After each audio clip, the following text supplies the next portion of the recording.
Hello everyone, the 316 here with another Mcfarlane Toys DC Multiverse review. This time I have the Deluxe Theatrical Edition Superman and Krypto from the new Superman movie in 2025. I believe this figure retailed for I think like $35, $36.99, somewhere around there. I was able to use a coupon code on Mcfarlane Toy Store, so I only got this for about probably like 25, 26 bucks, so can't complain too much. But yeah, it should be hitting store shelves soon, so if you do see it in stores, this is the barcode you're looking for. There you go. I wanted to take a quick look at the box. Let me grab a future review. I haven't opened this box yet, but here is the Year 2 Batman, so you can see the differences between a collector's edition and a theatrical edition. The collector's edition is silver, theatrical edition's blue. It also has the logo of the movie. The background's different as well. This has like a cloudy background. This is just the standard. On this side, you can see it has a very, very nice logo of the Superman movie with Corenswet there. And it does say Superman at the bottom. The new DC Studios logo. Newish, I guess. And then on this side, it also has the movie logo, obviously. And the back isn't too different. Again, just has that metallic blue color. Glad to have gotten this figure. But anyway, let's go ahead and open them up.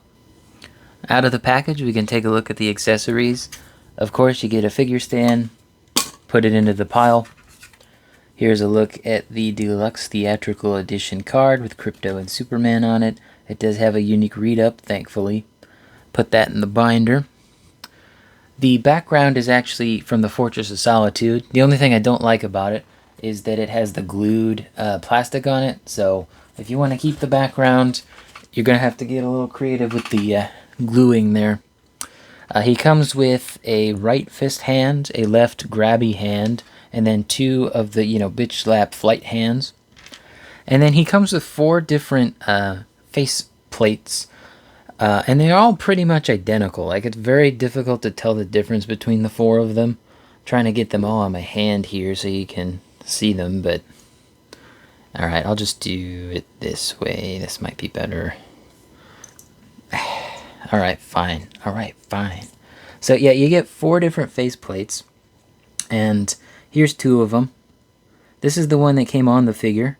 This is the other one. Obviously you have the heat vision eyes. He's got a slight smile on that one. But these 3 are so incredibly similar. Oop, dropped it. These things are hard to show on camera all at once. Let me see what I can do here. This one's got a piece of hair on it. Damn it. Alright. But yeah, these 3 face plates are so incredibly similar. There's almost no difference between them. Like, this one looks a bit more stern, but even then, when I compare it to another one, it's incredibly hard to tell the difference between these 3. The eyes look the worst on this one, so I can tell that's the one that came on the figure. But let's see, on the back here, they don't have any unique, like, numbers or anything. The back of these are all... Oh, wait, they do have unique numbers. Okay. So this is the one on the figure. It has a number 1 underneath that top tab. This one is number 3. And this one is number 2. So they are unique molds, but, again, can you really tell me the difference between these 2?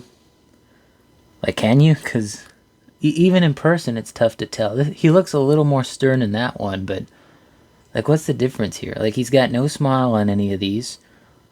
Like, seriously, what's the difference? Like, I don't, like, why make 3 face plates that are almost the exact same? Why not give me, like, an angry expression, or one where he's a little confused, he's got an eyebrow raised, etc. Alright, so that was the one on the figure. I'll just briefly put that on, so you can see what that looks like. It is kind of difficult to get these off, but there you go. There's the first face plate, number 1. And then number 2. Oop. His Jerry curl is getting squished. That's not good. Trying to make sure his curl doesn't get squished. There's face plate number 2. Can you tell me the difference? Like, I can't. I'll probably go... Like, he looks a little more stern, but... again, the face plates are so damn similar. Hard to tell.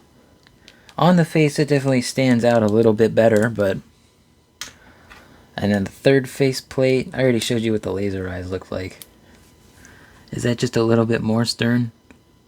Like, again, there's no easy way to tell these face plates apart, even when they're on the figure. This one looks like his eyes are almost a little bit more closed, but beyond that, like, I couldn't tell you. Like, they're so subtle in the face expressions. It's just, there's no way to tell them apart. It's incredibly subtle. So, I'll just leave that one on. It has the best paint from what I could tell. But anyway, figure-wise, here's Krypto. Krypto is, I'd say very well painted, but there's it's just weird. Yeah, I don't know. Like, there's no articulation, not even in the head. The collector's edition comic Krypto had that. The cape here is not wired, which is fine by me. I mean, if you didn't give the dog any articulation, why would you give this a wired cape? The cape itself is kind of like dirty. I think it's just paint rub onto the cape. But it does have the Superman logo on the back. I like that. I do like that the ear's up too, and they did paint on the inside of that. But they gave Krypto some like gray, like eye shadow. It's kind of weird looking. I mean, like in light from this angle, it does look kind of weird. Same thing here, but just a strange choice. And he does have the Superman logo dog collar. And it is painted gold. It almost looks like there's a little bit of red in that gold, but that's Krypto, and that's how big he is compared to Superman. Superman himself, obviously, we looked at the head sculpt, but this is all new sculpt as far as I can tell. And, you know, I like the look of it. I do. Proportionally, I don't think it's too bad. He is very beefy in the chest area, so that checks out. A lot of nice detailing on here with the texture, especially up in this section and the shoulders. That looks good.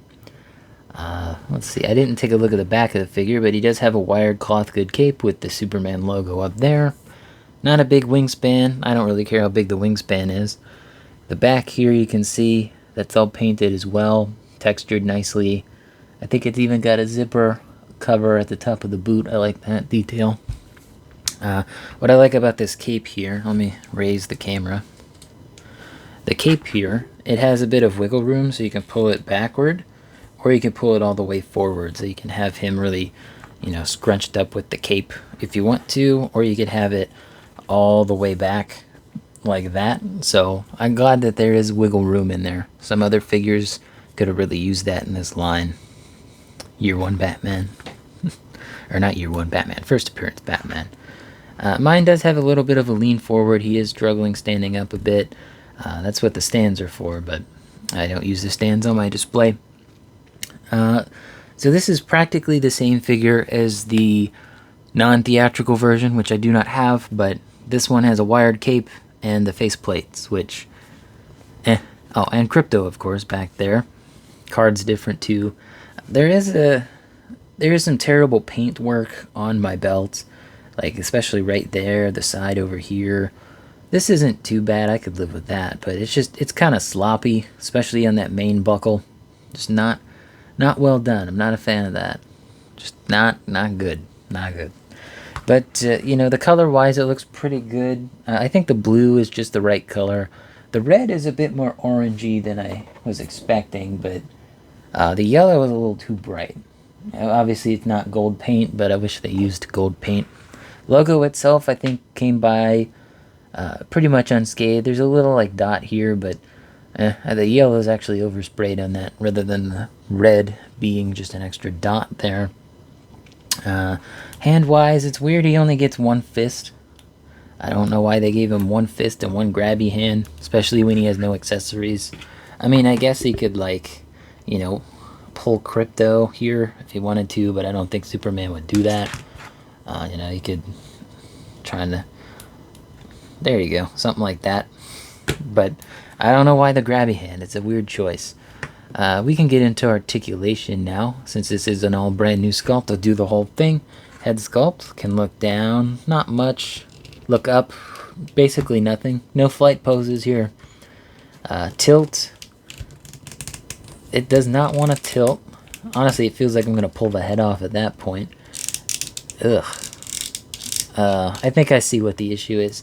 They painted the entire neck here rather than it being a separate piece, and you can kind of see a little bit of paint rub already. So that's probably what's getting in the way of articulation. So if you want to, you could probably remove some paint up there to get it to move better, but I'm not going to do that. I already showed off what the cape can do. Of course, it's wired, and you can go forward and back with it. Arms-wise, that does not really want to go up any further than that. Not a perfect T-pose, but with the rotator cuff, it can get a little bit higher. This is as far down as it's going to go. Forward and back is okay. He's got the forearm swivel, or bicep, no, forearm, but no, bicep swivel. He's got the double jointed elbows there, which can touch his own shoulder.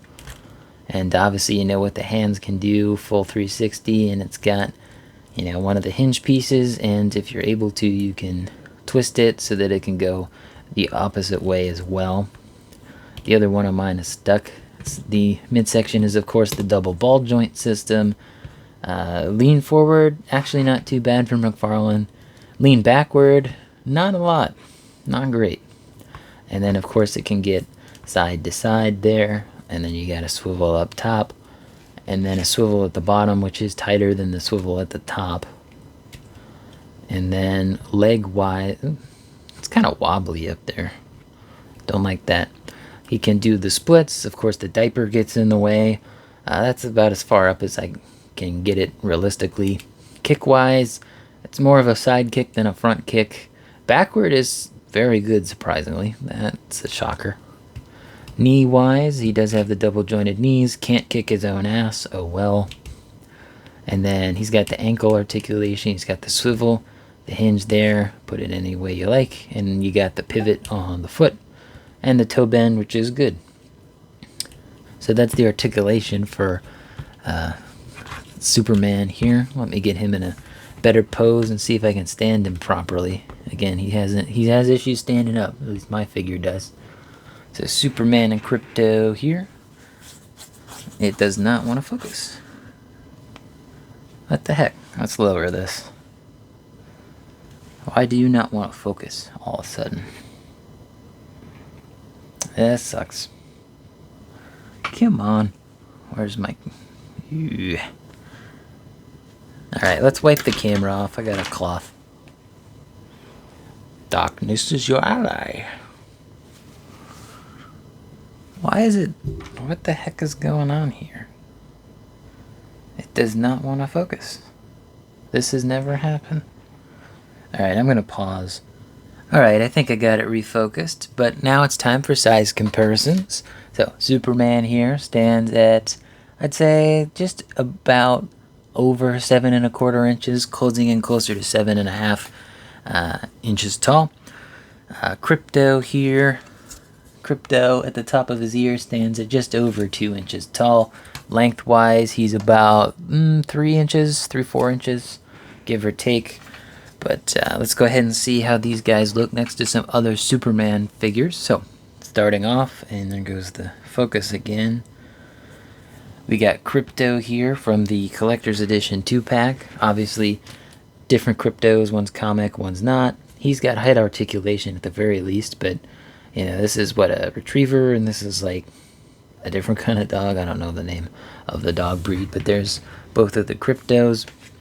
And then I also got Streaky Cat from the Power Girl Collector's Edition. These guys scale pretty fun together. I can see them being best buds, or bitter rivals, or both. Again, focus does not want to focus. Before I bring in the, you know, movie DC people, I wanted to bring in the Kingdom Come Superman, since they share the same logo. But, you know, maybe a head swap between these two. Skin tones are similar enough. I think it could be pulled off. I might try a head swap between those two later. But for now, there's Kingdom Come with Corenswet. And then let's go ahead and do the most recent live-action Batman. We have Pattinson here. I could see these two being in the same universe. They're about the same height, figure-wise. I don't know if they're the same height, you know, IRL, but I don't know. I feel like these two could work in the same universe. I would just bring Pattinson in at this point, but that's just me. Lastly, the last size comparisons I want to do is with the other movie Superman. So we got Christopher Reeve here, and we got Cavill. And it's nice to finally have all three of these guys next to each other, you know, our three movie live action Supermen. You know, the contrast in colors is, I think, the most interesting to me. You know, Man of Steel being the darkest, Reeve being the brightest, and then Corenswet being somewhere in the middle. That's kind of where I want my Superman color-wise. In the middle, just blue, red. You know, I like the brighter colors of Reeve, but I think for a more modern take that's, that echoes what Superman is about, I think Corenswet's suit has the right colors. You know, I liked what they were going for with Cavill's suit, but I just think that, this is the right colors. I think the textures are way better over here. I'm almost tempted to do a trunk swap, put these trunks over there, see what that would look like, but yeah, there's the movie Superman all together. I'm glad that, despite this line likely ending at the beginning of next year, that we at least got all three of the live action movie Superman, in our collections. But I hope you guys enjoyed this video. Let me know in the comments down below which of the Dave and Corenswet figures you will be getting. Don't forget to leave a like on the video, subscribe, and hit the bell. It all helps out the channel. And as always, peace.